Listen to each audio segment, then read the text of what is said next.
जरा सोचिए, फ्यूचर में एलियंस अपनी अर्थ पर कब्जा कर लेते हैं और फिर इंसानों को उनके मुताबिक ही चलना पड़े। आज की movie landscape with invisible hand में हम कुछ ऐसा ही देखेंगे। मूवी साल 2036 में सेट है। अर्थ पर VUV नाम की एलियन प्रजाति ने कब्जा कर लिया है। उनकी वजह से अर्थ पर लोग बेरोजगार और बेघर हो गए हैं और वो एलियंस बहुत अच्छे फ्लोटिंग सिटीज में रह रहे हैं। पर एलियंस का मानना है कि वो अर्थ पर इंसानों की मदद करने आए हैं। हम एडम नाम के आदमी को देखते हैं जो एक आर्टिस्ट है। वो अपनी माँ बेथ और बहन नेटाली के साथ रह रहा होता है। उसके पापा कई सालों पहले उनको छोड़कर चले गए थे, लेकिन उनके लिए एक घर रख कर गए थे। इस समय में एक घर होना बहुत बड़ी बात है, क्योंकि बहुत लोगों के पास रहने के लिए घर भी नहीं है। लेकिन बेथ अभी बेरोजगार है, इसलिए उन लोगों का दिन काफी मुश्किल से गुजर रहा है। आदम अपनी पेंटिंग्स में अपनी लाइफ की इंपॉर्टेंट पलों को रखता है। उसकी बहन नटाली असली खाना उगाने की कोशिश कर रही है, क्योंकि उनको एलियंस ने दिया हुआ नकली खाना ही मिलता है। एक सुबह एक एलियन का शहर उनके घर के ऊपर आता है। ये उनकी लाइफ में आम बात है, लेकिन वो इससे परेशान दिखते हैं। स्कूल में आदम इंग्लिश की आखिरी क्लास में जाता है, जहां उनको एक डिवाइस के जरिए एक प्रेजेंटेशन दिखाई जाती है, जहां एलियंस अपनी काल्पनिक बातों का प्रचार करते हुए दिखते हैं। इसमें एलियंस कुछ ड्राइंग्स की मदद से ये दिखाते हैं कि उन्होंने कैसे अर्थ को बचाया। बाद में उनका टीचर उनको बताता है कि वो रिटायर हो रहा है, क्योंकि एलियंस इंसानों को उनका कल्चर और उनका इतिहास सिखाना चाहते हैं, जो कि वो इन डिवाइसेस से करना चाहते हैं, जिससे कि उनको टीचर्स पर खर्चा न करना पड़े। बाद में आर्ट की क्लास में आदम एक क्लोई नाम की लड़की जो क्लास में नई आई है उससे बात करता है, और बात करते करते आदम को वो पसंद आ जाती है। उससे बात करने पर आदम को पता लगता है कि उसका कोई घर नहीं है और वो रोज यहाँ से वहां जाकर थक चुकी है। आर्ट क्लास खत्म होने के बाद उनको कुछ आवाज सुनाई देती है। उनको बाद में पता चलता है कि उनके इंग्लिश टीचर ने खुद को मार दिया है। आदम ये देखकर पूरा हिल जाता है। वो क्लोई की फैमिली को अपने घर पे रहने के लिए बुलाता है। वो लोग आदम के घर पे जाकर डिनर करते हैं। क्लोई के पापा मार्श उनको डिनर के लिए शुक्रिया बोलते हैं और कहते हैं कि जब उनकी जॉब लगेगी तब वो उनके घर पे रहने का किराया भर देंगे। लेकिन उसका भाई हंटर असली खाना ना मिलने की कंप्लेंट करता है। वही आदम अपनी माँ से पूछे बिना कहता है कि क्लोई और उसकी फैमिली जब तक चाहे तब तक उनके बेसमेंट में रह सकते हैं। लेकिन बेट को लग रहा था कि वो लोग सिर्फ एक दिन यहाँ पर रुकने वाले हैं, इसलिए बेट एडम को किचन में ले जाकर डांटती है, लेकिन आदम उसको कैसे भी करके मना लेता है। वीकेंड पर क्लोई आदम को बताती है कि एलियंस अपने उड़ते शहरों में से जो चीजें नीचे फेंकते हैं वो उसे इकट्ठा करके बेचती है।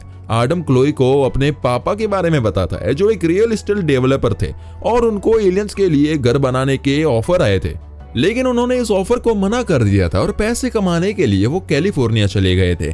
पर वहां जाकर उन्होंने अब तक अपनी फैमिली से कांटेक्ट नहीं किया है। बातें करते करते वो क्लोई का ड्राइंग बनाना शुरू करता है। घर पर आदम क्लोई की उसकी बनाई हुई ड्राइंग दिखाता है। वो दोनों किस करने ही वाले होते हैं, लेकिन वहां पर क्लोई के पापा आ जाते हैं। वो कमरे के पर्दे खुले रखता है ताकि बच्चे कोई भी हरकत ना कर सके। स्कूल में क्लोई जो एलियंस का सामान इकट्ठा किया है वो बेचने की कोशिश करती है ताकि वो बेट का रेंट चुका पाए, लेकिन जिस चीज की जरूरत नहीं है ऐसी चीज कोई भी खरीदना नहीं चाहता। आदम उसके प्यार में इतना पागल है कि वो उनके रेंट को माफ करना चाहता है, लेकिन क्लोई पैसा कमाने का एक आइडिया सोचती है। एलियंस कोई भी फीलिंग्स के बिना दूसरे एलियंस को जन्म देते हैं, इसलिए उनके लिए इंसानों वाला प्यार बहुत खास चीज है। इसकी वजह से उन्होंने ऐसी सिस्टम बनाई है जिसमें कपल अपने सर पर लगे डिवाइस की मदद से अपनी लव लाइफ को एलियंस को ब्रॉडकास्ट करके दिखा सकते हैं और उनको इसके लिए पैसे भी मिलेंगे। क्लोई एडम को ये करने के लिए बोलती है, लेकिन एडम को किसी और को अपनी लाइफ में झांकने देने का आइडिया पसंद नहीं आता। वो चाहता है कि उनकी लव लाइफ धीरे धीरे करके आगे बढ़े, लेकिन क्लोई उसे ये कहकर मना लेती है कि ये करने के बावजूद भी हम पहले के जैसे ही बर्ताव करेंगे और इसका कोई असर नहीं होने देंगे। इसके बाद वो दोनों अपनी रिलेशनशिप को एलियंस को ब्रॉडकास्ट करना शुरू करते हैं। उनके सर पर लगा डिवाइस उनके शरीर के वाइटल्स का भी ध्यान रखता है, क्योंकि एलियंस ये भी देखना चाहते हैं कि प्यार उनके दिल की धड़कन कैसे बढ़ा रहा है।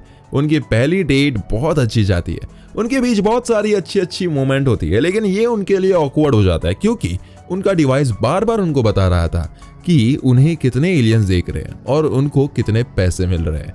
शुरुआत में उनके उतने व्यूअर्स नहीं होते, लेकिन जैसे उनका रिलेशनशिप आगे बढ़ता है उनकी व्यूअरशिप भी बढ़ जाती है। ऐसे करते करते उनके पास खाने के लिए असली खाना होता है और दोनों के पेरेंट्स भी खुश होते हैं। लेकिन क्लोई का भाई हंटर अभी भी खुश नहीं था। डिनर के बाद आदम क्लोई के साथ अपने डिवाइसेस के बिना कुछ वक्त बिताना चाहता है, लेकिन क्लोई डिवाइस फिर से लगा देती है। अगले दिन मार्श एलियन की भाषा सीखने की कोशिश करता है। ये भाषा ऐसी आवाजों से बनी हुई है जो इंसान नहीं कर सकते। हंटर को ये बात अच्छी नहीं लगती क्योंकि उसको लगता है कि उसके पापा एलियंस के साथ मिलना चाहते हैं। तभी वहां पर बेथ आती है और देखती है कि हंटर और मार्श उसकी इजाजत के बगैर उसका कंप्यूट यूज कर रहे हैं। इस बात पर वो उन दोनों को डांटती है। हंटर गुस्से में वहां से चला जाता है और मार्श अपनी गलती एक्सेप्ट करता है, पर कहता है कि बेथ को उसके अपने बेटे के समान नहीं डांटना चाहिए था। बेथ कहती है कि उनको घर में कुछ नियम लगाने होंगे। इसके बाद दोनों परिवार अलग अलग जगह पर डिनर करते हैं। हंटर कहता है कि आदम के परिवार के पास पैसा है, इसलिए उनको उनकी ज्यादा मदद करनी चाहिए। क्लोई उसको ये कहकर डांटती है कि उसका उनका शुक्रगुजार होना चाहिए। वही आदम परेशान हो रहा था क्योंकि उसने क्लोई के साथ जो भी अच्छे पल बिताए हैं वो उस डिवाइस की आवाज से बिगड़ जाते हैं, जो बार बार बता रहता है कि उन्हें कितने लोग देख रहे थे। वो काफी अनकंफर्टेबल फील करने लगा था। स्कूल में एक पार्टी के दौरान क्लोई एक और उनके जैसे कपल के ऊपर चिल्लाती है क्योंकि वो लोग उनके कैमरा के सामने आ रहे थे। आदम उनके घर पर चल रहे प्रॉब्लम्स के बारे में बात करने की कोशिश करता है, लेकिन क्लोई इस बारे में बात करने से मना करती है क्योंकि उसे ब्रॉडकास्ट पर दिखाने लायक नहीं है। आदम गुस्से से अपना डिवाइस उतार देता है, लेकिन क्लोई कहती है कि ये सही वक्त नहीं है और वो दोनों अपना डांस खत्म करते हैं। अगले दिन स्कूल में क्लोई और आदम को एलियंस का एक लेटर मिलता है। वो अपने क्लासमेट से उस लेटर को ट्रांसलेट करवाते हैं और उनको पता लगता है कि ब्रॉडकास्ट कंपनी उनके ऊपर केस कर रही है और इन दोनों को एलियंस की एक फ्लोटिंग सिटी में बुलाया गया है। वो वहां एक एयरबस से पहुंचते हैं और देखते हैं कि एक गोल्फ कार्ट उनके लिए खड़ी है जिसे एक इंसान चला रहा है। उनको पता लगता है कि उस ड्राइवर को एलियंस ने आदम के पापा की तरह अपने शहरों में काम करने की ऑफर दी थी। वो ड्राइवर एक डॉक्टर था, लेकिन यहाँ आकर उसे ड्राइवर का काम करना पड़ता है। एलियंस को पढ़े लिखे इंसानों को अपने काम करवाना अच्छा लगता है। आदम ये सुनकर दुखी होता है, लेकिन वो ड्राइवर उनको बताता है कि वो यहाँ पर एक ड्राइवर का काम करके एक डॉक्टर से भी ज्यादा पैसे कमा रहा है। इसके बाद वो उनको एक बड़े गड्ढे के पास छोड़ता है। वो दोनों इसके अंदर जाकर एलियन की ऑफिस में पहुंचते हैं। वहां एक एलियन अपने टेंटेकल्स को घिसकर बातें करता है और एक मशीन उसका ट्रांसलेशन करती है। वो एलियन उन दोनों पर आरोप डालता है कि वो लोग अपने व्यूअर्स को बेवकूफ बना रहे हैं क्योंकि अब वो दोनों एक दूसरे से प्यार नहीं करते। दोनों एलियन को समझाने की कोशिश करते हैं, लेकिन वो उनकी कोई भी बात नहीं मानता। एलियन कहता है कि ब्रॉडकास्ट कंपनी उनके ऊपर केस डालकर उन्हें बहुत बड़ा फाइन मार सकती है, जिसकी उनकी 6 जनरेशन भी नहीं चुका पाएगी क्योंकि क्लोई को फिर से सड़कों पर नहीं रहना है। वो कहती है कि वो किसी दूसरे पार्टनर के साथ ये ब्रॉडकास्ट शुरू करने को तैयार है। ये सुनकर आदम का दिल टूट जाता है, लेकिन वो एलियन क्लोई को ये बात को तुरंत ही हाँ कर देता है। जब वो वापस जा रहे होते हैं तब आदम क्लोई से पूछता है कि उसने ऐसा क्यों किया, तो वो बताती है कि उनके लिए डेटिंग से ज्यादा एक घर होना ज्यादा जरूरी है। वो ये भी कहती है कि उनकी दोस्ती के बीच बिजनेस नहीं आना चाहिए। घर पे बैठ उनका कॉन्ट्रैक्ट देखती है और कहती है कि उनमें नियम क्लियर है और वो एलियन के लॉयर के सामने कुछ भी नहीं कर सकते। वही डिनर के दौरान नटैली उनके फ्यूचर को लेकर चिंता करती है। बैट को भी चिंता होती है, इसलिए अगले दिन वो एलियन के ऑफिस में जाती है। वहां पर एलियन बॉस की राह देखते वक्त बैट को उसका बच्चा दिखता है जो अपने टेंटिकल से उसके साथ हाथ भी मिलाता है। एलियन के साथ मीटिंग के दौरान बैथ उसको अलग अलग प्रकार के प्यार के बारे में बताती है। वो कहती है कि सबसे ज्यादा पावरफुल प्यार एक माँ का एक बेटे के लिए होता है। वो कहती है कि उसका खुद का एक बच्चा है तो उसको थोड़ी सी तो उसकी फीलिंग समझ आनी चाहिए। बैथ उसको एक नई ऑफर करती है। बैथ घर वापस आती है तो नटाली और आदम ये देखकर हैरान हो जाते हैं कि उनकी माँ एलियन के बच्चे के साथ वापस आई है। बैथ बताती है कि उनको उस बच्चे का परिवार बनने के पैसे मिलने वाले हैं। बैथ और वो एलियन शादी कर लेते हैं, लेकिन आदम अपनी माँ की ये हरकत से परेशान होता है और क्लोई किसी दूसरे लड़के के साथ ब्रॉडकास्ट कर रही है। इस बात पर भी वो चिढ़ा हुआ होता है।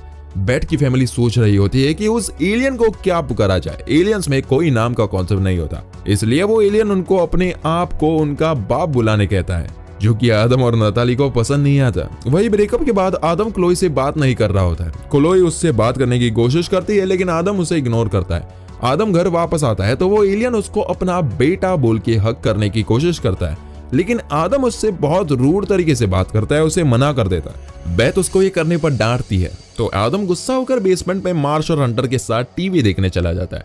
वो लोग टीवी पर देखते हैं कि दो लोग एलियंस के उनकी इकोनॉमी पर असर के बारे में बात करते हैं। हंटर इस बारे में शिकायत करता है, लेकिन मार्श उनकी इकोनॉमी के कॉम्पिटिटिव होने की बात को अच्छा मानता है। लेकिन आदम कहता है कि ज्यादा कंपटीशन की वजह से उनकी इकोनॉमी पर बुरा असर पड़ सकता है। ये सुनकर हंटर आदम के ऊपर हंसने लगता है और उसको बुरा भला बोलता है।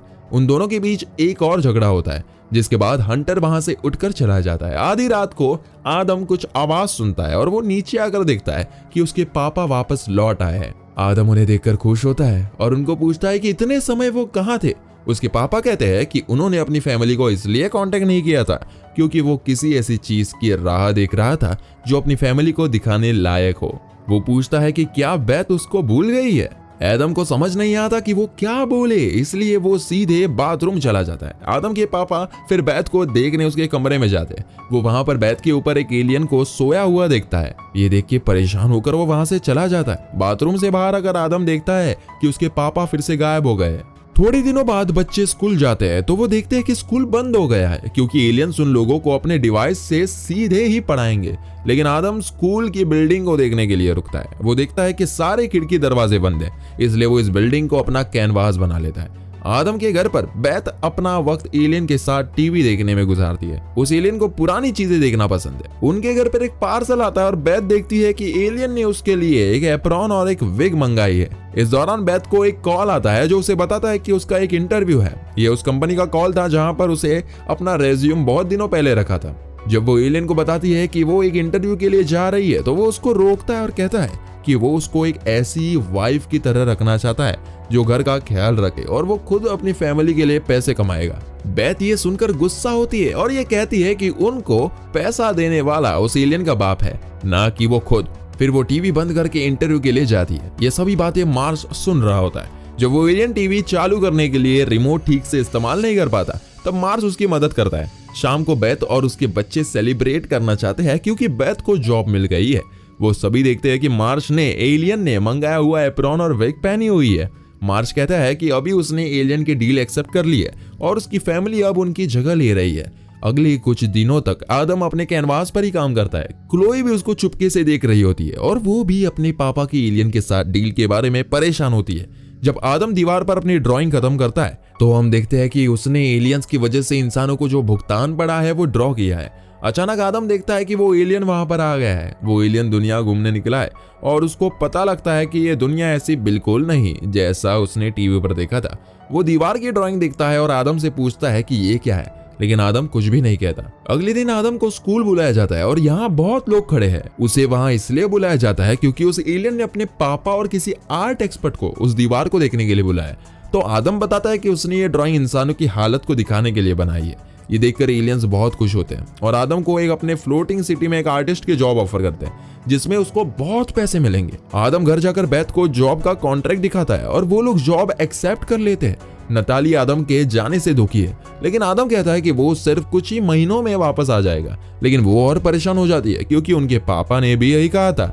जाते वक्त आदम अपनी फैमिली को गुड बाय बोलता है, लेकिन इससे पहले कि वो क्लोई से कुछ कह सके एक स्पेसशिप आदम को अपने घर से उठाकर स्पेस में एक बड़े शिप के ऊपर ले जाती है। फिर आदम एक अंधेरे वाली टनल में से गुजरकर एक बड़े से कमरे में पहुंच जाता है जहां बहुत सारे एलियंस होते हैं। वो देखता है कि उन लोगों ने स्कूल के दीवार को उठा लिया है और उसमें ऐसा दिखाया गया है कि इंसान एलियंस के होने से बहुत खुश है। फिर उनको स्टेज पर बुलाकर ये कहा जाता है कि उसको सिर्फ एलियंस की अच्छाई का प्रचार करना होगा। ये सुनकर वो समझ जाता है कि उसके पापा ने एलियंस के जॉब के लिए क्यों मना किया होगा। फिर वो भी इस जॉब के लिए एलियंस को मना करके अर्थ पर वापस लौटता है। आदम की फैमिली इस बात को लेकर उससे कुछ भी नहीं कहती है। वो स्कूल जाता है और एक नई पेंटिंग बनाना शुरू करता है जो कि उसकी सोच को अच्छे से जता पाए। क्लोई उसे देखती है और वो दोनों एक दूसरे से माफी मांगते हैं। आदम क्लोई को ड्राइंग बनाने में मदद करने को बोलता है। इस पेंटिंग का नाम लैंडस्केप विद इनविजिबल हैंड होता है और इसी के साथ ये मूवी यही खत्म हो जाती है। अगर आपको ये वीडियो पसंद आई हो तो एक लाइक जरूर करें।